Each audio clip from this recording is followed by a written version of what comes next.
I've started breathing, the weight is lifted. Here with you it's easy, my head is finally clear.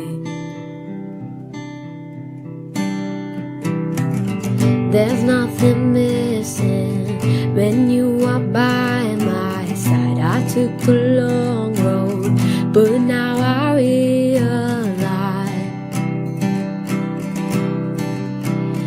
I'm home with you. I'm home. You're my safe place, my hideaway, my anchor, my saving grace. You're my constant, my steadiness. You're my shelter, my oxygen.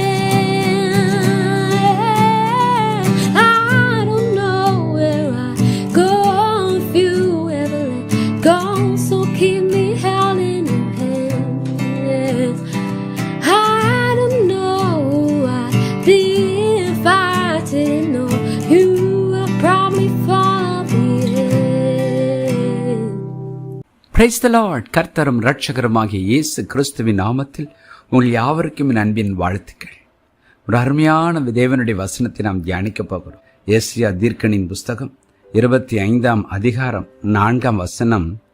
கொடூரமானவர்களின் சீரல் மதிலை மோதியடிக்கிற பெருவெள்ளத்தைப் போல் இருக்கையில், நீர் ஏழைக்கு பலனும் நெருக்கப்படுகிற எளியவனுக்கு திடனும் பெருவெள்ளத்துக்கு தப்பம் அடைக்கலமும் வெயிலுக்கு ஒதுங்கும் நிழலும் ஆனீர். Isaiah 25:4. For you have been a strength to the poor, a strength to the needy in his distress, a refuge from the storm, a shade from the heat, for the blast of the terrible ones is as a storm against the wall. பாருங்கள் பிரியமானவர்களே, ஒரு அருமையான வார்த்தையை நாம் வாசித்தோம். இந்த உலகத்தில் அநேக நேரங்கள் நம்மை நோக்கி பல சீரல்கள், நம்மை நோக்கி பல மோதல்கள், நம்மை நோக்கி பல நெருக்கங்கள், நம்மை நோக்கி பல உஷ்ணங்கள் வந்தாலும் ஆண்டவர் நமக்கு எப்படி இருக்கிறாரா? வேதம் சொல்லுகிறது, நான் உனக்கு மதிலை போல் இருக்கிறேன், உனக்கு பலனாயிருக்கிறேன், திடனாயிருக்கிறேன், அடைக்கலமாயிருக்கிறேன், நிழலாயிருக்கிறேன் என்று சொல்லுகிறார். இந்த வார்த்தைகளை கேட்டுக்கொண்டிருக்கிற தேவஜனமே, ஒவ்வொரு நாளும் நாம் ஜெபம் பண்ணும்போது இந்த வார்த்தைகளை சொல்லுவோம். ஆண்டவரே, என் மறைவிடம் நீர்தான் ஆண்டவரே, என் பலன் நீர்தான் ஆண்டவரே, என் திடன் நீர்தான் ஆண்டவரே, என் அடைக்கலம் நீர்தான், எனக்கு நிழல் நீர்தான் என்று சொல்லுவோம். விசுவாசித்து நம்பிக்கையோடு இந்த வார்த்தைகளை நம் ஜெபத்தில் அறிக்கையிடுவோம். நிச்சயமாக கர்த்தர் வருவார். இந்த கடைசி நாட்களாக இருக்கிறது. நாம் வேலை செய்கிற இடம், வாழ்கிற இடத்தில் சத்துருவாகிய பிசாசு பல மனிதர்கள் மூலமாய் கொடூரமான சீரலை நமக்கு கொண்டு வரலாம்.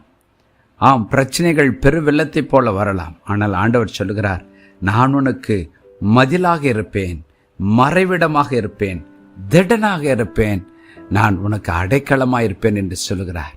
இன்றைக்கு இந்த வசனத்தை நம் வாழ்க்கையின் நங்கூரமாக பிடித்துக் கொள்வோம். இயேசுவே, நீரே என் அடைக்கலம். வேதம் சொல்கிறது, கர்த்தருடைய நாமம் பலத்த துருகம், நீதிமான் அதற்குள் ஓடி சுகமாயிருப்பான். ஆகவே இயேசுவே, உம்முடைய நாமத்திற்குள் நான் மறைந்து கொள்கிறேன். நீரே என் நம்பிக்கை, நீரே என் திடன், நீரே என் பலன், நீரே எனக்கு மதிலாயிரும் என்று சொல்லுவோம். ஜெபம் பண்ணுவோமா? பரலோக பிதாவே, என்னோடு இணைந்து ஜெபிக்கிற ஒவ்வொருடைய வாழ்க்கையிலும் அவர்கள் கடந்து போகிற பாதையில் இருக்கிற கடினமான மனிதனுடைய சீற்றமா இருக்கலாம், பிசாசுனுடைய போராட்டமா இருக்கலாம், இன்றைக்கு அவர்களை சுற்றிலும் நீர் அக்கினி மதிலாய் வர வேண்டும் என்று ஜெபிக்கிறோம். அது மாத்திரமல்ல ஆண்டவரே, இந்த நாளிலும் கூட ஆண்டவரே, பல பல காரியங்கள் எங்களை பயமுறுத்துகிறதாய், எங்களை பாதிப்பதை போல இருக்கும் பொழுது ஆண்டவரே, உம்மை நாங்கள் அடைக்கலமாக கொள்ளுகிறோம். நீரே எங்களுக்கு திட நம்பிக்கையாக, நீரே எங்களுக்கு பலனாக, ஸ்ட்ரென்த்தாக வருவதற்காய் நன்றி. என்னோடு இணைந்து ஜெபிக்கிற ஒவ்வொருடைய வாழ்க்கையிலும் இப்பொழுது ஒரு தேவனுடைய பலன் இறங்கி வரட்டும். உம்முடைய பாதுகாக்கும் மதில் அவர்களை சுற்றிலும் இறங்கட்டும் ஆண்டவரே. அதன் நிமித்தம் ஒரு பெரிய சந்தோஷம், சேஃப் அண்ட் செக்யூர்டு என்வாயர்மெண்ட்டை அவர் உணரும்படிக்கு கர்த்தர் செய்யுங்க. இயேசுவின் நாமத்தில் பிதாவே, ஆமென்.